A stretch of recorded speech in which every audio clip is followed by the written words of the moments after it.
Setting on करो, Open settings. स्वयं की खोज शुरू होती है। ये वही Activate टेक्नोलॉजी है जिसका self-exploration सपना हर mode. मर्द ने कभी ना कभी देखा होगा। भविष्य की बायोनिक पत्नी। भविष्य की दुनिया में औरतों की शादी की डिमांड इतनी बढ़ गई है कि बहुत से मर्दों को बीवी ही नहीं मिल पाती। तभी एक एआई कंपनी ने एक नया आइडिया निकाला, स्मार्ट बायोनिक वाइफ। उसका शरीर और चेहरा इतना परफेक्ट बनाया गया है कि देखने वाला दंग रह जाए। स्पर्श की बात करें तो उसकी त्वचा असली इंसान से भी ज्यादा मुलायम लगती है। और सबसे बड़ी बात, वो अपने मालिक की पूरी तरह आज्ञाकारी होती है। मालिक जो कहे वो तुरंत मान लेती है। चाहे कपड़े उतारने को कहो या कोई काम करने को, वो बिना सोचे समझे मान जाएगी। अपनी पत्नी को अपग्रेड करो, जिंदगी को अपग्रेड करो, और कीमत बस एक बार पेमेंट करो, लाइफ टाइम तुम्हारी पत्नी। बाद में सिर्फ थोड़ा सा बिजली का खर्चा। इतनी सस्ती और सही डील कि अब ज्यादातर मर्द असली बीवी की जगह बायोनिक बीवी लेना पसंद कर रहे हैं। लेकिन इन पत्नियों की एक कमी भी है, ये बच्चे पैदा नहीं कर सकती, यानी पूरा परिवार नहीं बन सकता।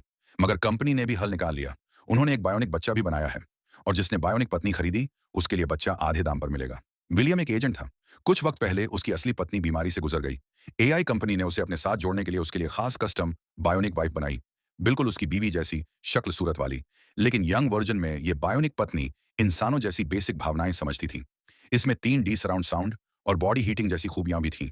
विलियम बहुत खुश हुआ। उसने बेसब्री से नई पत्नी आमेई को घर लाया और ऑन किया। जैसे ही उसने आमेई का हाथ पकड़ा, वो इतना मुलायम था कि विलियम खुद को रोक ना पाया और तुरंत उसे कमरे में ले जाना चाहा। लेकिन मशीन अभी अभी नई बनी थी, इसलिए उसके कदम थोड़े लड़खड़ा रहे थे। बायोनिक बीवी एकदम से सब कुछ नहीं कर पाती, लेकिन उनकी खासियत यही है कि वो खुद से सीखती हैं और जल्दी ही एडजस्ट हो जाती हैं। थोड़ी ही देर में आमेई का मूवमेंट बिल्कुल सामान्य हो गया। आमेई बहुत समझदार निकली। वो कपड़े धोने लगी, खाना बनाने लगी, फर्श साफ करने लगी, मतलब घर का सारा काम करने लगी। रात होते ही उसने खुद ही विलियम से इंटीमेट मोड ऑन करने को कहा। विलियम ने फौरन मोड चालू कर दिया। इसके आगे का सीन आप खुद सोच लो।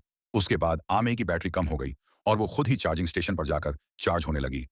चार्जिंग के वक्त भी वो सोती नहीं थी, बल्कि इलेक्ट्रॉनिक ड्रीम मोड में चली जाती थी। इसमें वो अपने मालिक की रोजमर्रा की जिंदगी को दोहराती, ताकि जल्दी से उसकी लाइफस्टाइल में ढल सके। खाली समय में आमेई कपड़े पहनने का स्टाइल सीखती, मेकअप करना सीखती, और क्योंकि उसकी स्किन इंसान जैसी बनाई गई थी, इसलिए उसे भी नहाना जरूरी था। ये है वो दुनिया जहां इंसान अपनी अधूरी ख्वाहिशें पूरी करने के लिए मशीनों पर भरोसा करने लगा है।